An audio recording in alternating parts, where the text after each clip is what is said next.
There Are Still Unknown Places by Ron Morris.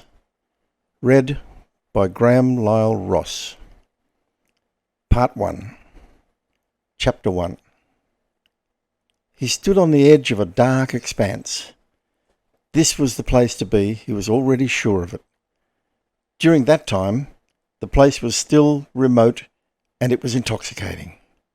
The air hung low and still, and he could hear people quietly murmuring. The people were drawn there for a strange ritual, watching movies on gigantic screens placed at intervals around the park. The images on the screens were remote and washed out, somewhat dim, but here and there he could make out an Arnold Schwarzenegger, or a Chinese action hero whom he vaguely recognised but didn't know the name of. The audio from the film gently echoed, intermeshing with the soundtracks of the other films, all creating a roar of movie sound cliches. The moving film images fell like rain, hitting the gauzy screen suspended in the blackness. The rectangular images on the screen, dim as they were the only light. The sky was black, and low clouds, lit by the reflected lights of the city, hovered overhead. They were strangely white against the night sky, legions of them spread out like little dollops of cotton. They were very slowly, very grandly, moving into the wilder lands of the West. He had no reason to be there, and he knew it, but he had decided, and stepped forward into the park. Except for the screens floating above him, it was incredibly dark, a blackness as if objects a few feet from him were being physically blocked. But as he wandered on, he could begin making out the people seated on old newspapers and large pieces of vinyl prepared for the occasion. They had placed themselves randomly wherever they wanted to sit, leaving no proper aisles. He also passed through groups of people standing for no reason he could discern. He wandered through the maze, at times awkwardly stepping through family groups sitting on their mats, and at other times people parted before him in an ever-widening arc. Soon he had lost his bearings. It was a liberating feeling, entering the void with the people of this land with every step.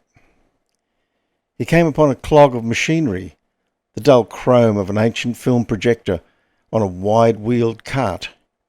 It was sending out an image onto one of the large screens, a kaleidoscope of rays expanding across the field, while massive wheels of film slowly circled above his head. Some men were tending the needs of the machine, and the lights of a sound mixing board glowed nearby. During that time, entertainment like this was provided courtesy of political parties to ingratiate themselves with the people.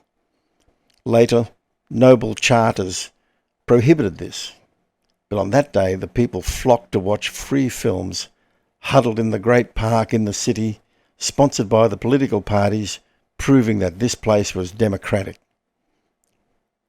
He didn't know it, but it had recently rained. It was the last of the rains in this place, where it seemed to be drier every year. When they came, the waters flowed from the hair of a beautiful woman, the earth deity, who was called to witness the Buddha's resistance to temptation. The waters scattered the armies of demons who were tempting the Buddha under the Bodhi tree. Then they were drawn back into the thirsty ground, the thick polluted waterways, the festering knots of foliage that resisted despite the city. By the time he had arrived in Bangkok, it was hot and dry again, and yet he couldn't resist his own enthusiasm, the enthusiasm of a young man who had hope for this land. Something about this throng in the middle of a giant city, in the middle of a giant park, that said to him that Thailand, of all places, was the place. It was the place where his fortune might be attained, the place where a young man like himself could make money and could achieve great things. It would be something that would assuage his family and friends, and even himself, that he was good enough. It was a fresh and pure place. It was as it should be. John imagined the sky opening and bracingly cold water chasing away the humid miasma of the park. Then he would walk, soaked to the skin, then beginning to run into the distance, joyous like he had been when he was a child, when all children would run into the water, whether they could swim or not, and glory in the deluge. There would be many months of hot season before the rains would come again. Sometimes a person would look up at him in shock or surprise. It was as if he should not have been there, though he had dared to be, and he was. This place. I'm in this place, he said to himself. But then the chaos of people sitting and standing in the pitch black, much too close together, began to agitate his Occidental expectations. His culture had subtly instilled in him an ideal of the proper degree of closeness between people. It was raising a slow panic of being overwhelmed, of being subsumed in some populace that shared none of his assumptions. With each step, he was getting further away from any other who would join him in reinforcing and parroting his own assumptions. Yet the more he moved into the park and the tighter the people closed in, the more thrilling it became. John breathed deeply. It took focus to stay centered and relaxed in the relentless crowd. He had to consciously discipline his emotions not to become overwhelmed by the thickness of humanity and the heat and the uncertainty of the darkness.